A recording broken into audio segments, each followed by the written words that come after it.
90 days and then what? If you're staying long-term in Vietnam, you'll need to cross the border at some point and come back. That's called a visa run. And there are easy but more boring ways to do it, and harder but more fun ones. I'll break it all down for you and even show you how to turn your visa run into a mini vacation. There are a lot of nomads or expats living in Vietnam, but because as of 2025, Vietnam doesn't really have any retirement visas, any digital nomad visas, or any other long-term visa that doesn't require you to get married, get a job, or open a business, most people stay here on a tourist visa. And considering the fact that the tourist visa is only issued for 90 days, you need to leave the country before the visa expires. Leaving the country you're in, entering a neighboring one, and coming back to the one you came from is exactly what a visa run is. Unlike many countries out there, there are no restrictions on how many days you can stay in Vietnam for a year, which makes it one of the friendliest countries in the world to tourists, and one of the not so many countries out there where visa runs are thankfully possible. If you're curious about all the options on how you can stay in Vietnam long term, check out my other video on exactly that, how to stay in Vietnam long term. But in this video, we're talking about how to do visa runs. And in Vietnam, you got options on what you can do, depending on where you're staying, depending on your citizenship as well, of course. This has to do with whether you actually require a tourist visa, or if you can enter Vietnam on a stamp, or if you can enter one of the neighboring countries on a stamp. Now, before we get into all the ways you can visa run from Vietnam, please don't forget to give this video a like and subscribe to this channel for a lot more on living abroad as an expat or nomad. In Vietnam, there is a number of cities where expats usually stay. One of the most popular spots is Da Nang. But aside from Da Nang, there is also Hanoi, there is Ha Long, there is Ho Chi Minh City, there is also Nha Trang. But there are also smaller expat hubs such as Vung Tau, Hoi An, or the island of Phuoc Quoc, which is a very popular destination with expats as well. So let's break it down. Da Nang and Hoi An are probably the easiest cities in Vietnam to visa run from because of the proximity to the Laos border. This is one of the narrowest parts of the country. So the visa run to Laos maybe takes about 12 hours maximum door to door. It's generally super easy. You can either do it yourself, but I found that the easiest way to do it is use one of the visa run businesses in Da Nang. And the most popular one is Lin's Visa Services. This is what I used when I lived there.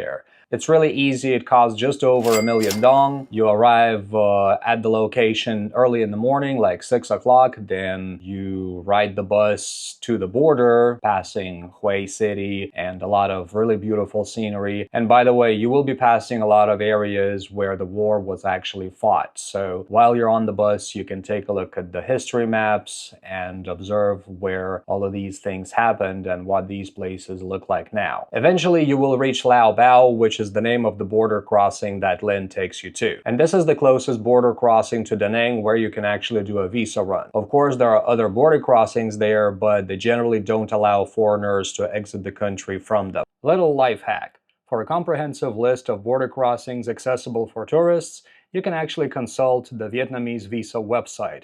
It's literally right there.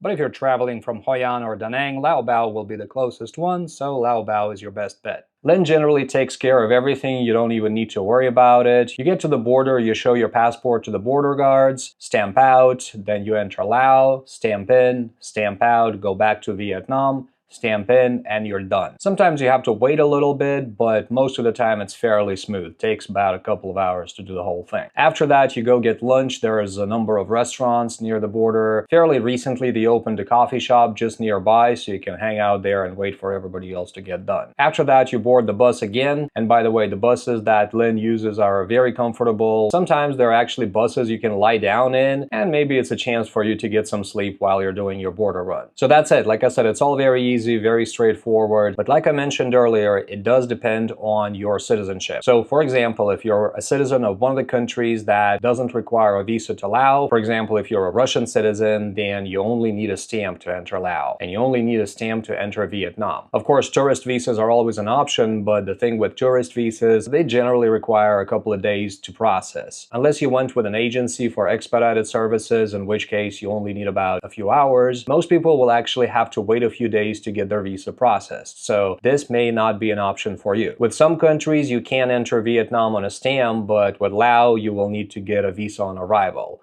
It's just as easy, but it's going to cost you about $25. And the sucky part about the visa is that it takes up a whole entire page in your passport, which a stamp, of course, doesn't. But nevertheless, even if you require a visa on arrival to enter Laos, it's still the same process. However, if you're not staying in Da Nang, if you're staying in Hanoi, then your border crossing is going to be Nam Meo. And if you're staying in Nha Trang, it's going to be Boi. However, what if you cannot enter Laos for some reason, or what if you experience some difficulties? Then your next best bet is entering Cambodia. Now, Cambodia, most people will need a visa on arrival. It costs $35. You can get it online, or you can get it processed directly at the gate. Make sure to take some extra money with you, and don't be surprised if you have to pay a little bit more at the border. If you're staying in Phu Quoc, you can easily do it yourself without anybody's assistance. You just take a ferry to the mainland, and then you can take a taxi from the port to Ha Tien border gate. And then it's the same process. You get to the Ha Tien border gate, you stamp out, enter Cambodia, get a Cambodian visa on arrival, leave Cambodia, stamp in Vietnam, then you're done. So if you're not staying in Da Nang and you don't want to do the border run yourself, you'll have to search Facebook if you're an English speaker, or search Telegram if you're a Russian speaker. This is where largest communities of expats and nomads converge.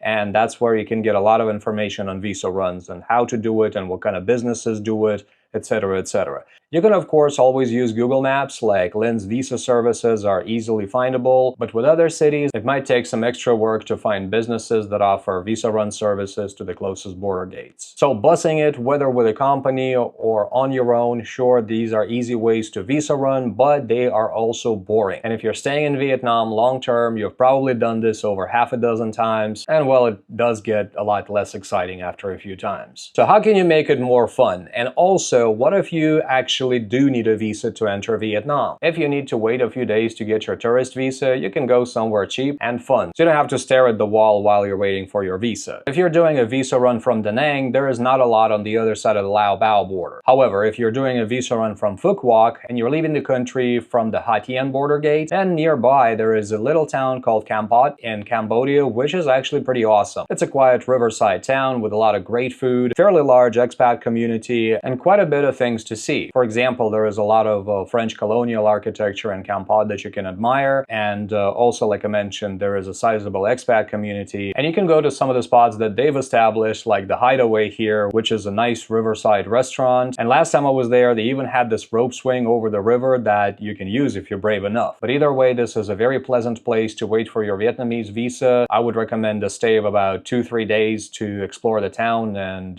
just get the feel of it, get the vibe of it. Maybe you'll want to stay in Cambodia longer on your next run. It is a really great country. There's a lot more to it than Angkor Wat, and I would say overall the country is underrated. There is a lot more to see in Cambodia, and Kampot is one of the spots that's definitely worth seeing. Aside from doing visa runs by land, you can of course do air runs by plane. And one of my favorite spots to go is, of course, Bangkok. It's generally very cheap to go to Bangkok, and you can, of course, do a lot of shopping there. And, well, Bangkok never sleeps. It's definitely not a boring city. I personally love Bangkok, but if you're not a fan of Bangkok for some reason, there is KL. Flights to Kuala Lumpur are also fairly cheap. The city does have quite a lot to offer as well. If you're tired of Bangkok, you can always go to Pattaya, but my absolutely favorite option is using the need to visa run as an opportunity to explore neighboring countries. So if you're curious about the world, if you want to see more of it, this is a great chance to explore countries like Brunei or Laos, far outside the border gates, or even places like Hong Kong or Singapore, all of which are surprisingly cheap to get to from Vietnam, mostly thanks to AirAsia Airlines. You can generally get around Asia for super cheap. For example, one time I flew from Penang to Singapore for just $12. Of course, it's Singapore, so that's where the discounts ended, but still, AirAsia is mostly your airline to go. Of course, there are other ones, there is competition there, so Vietjet is another good option to travel between countries, but AirAsia is my personal favorite for sure. Using these visa runs as an opportunity to see other countries would enable you to see places that you probably would have never seen otherwise, like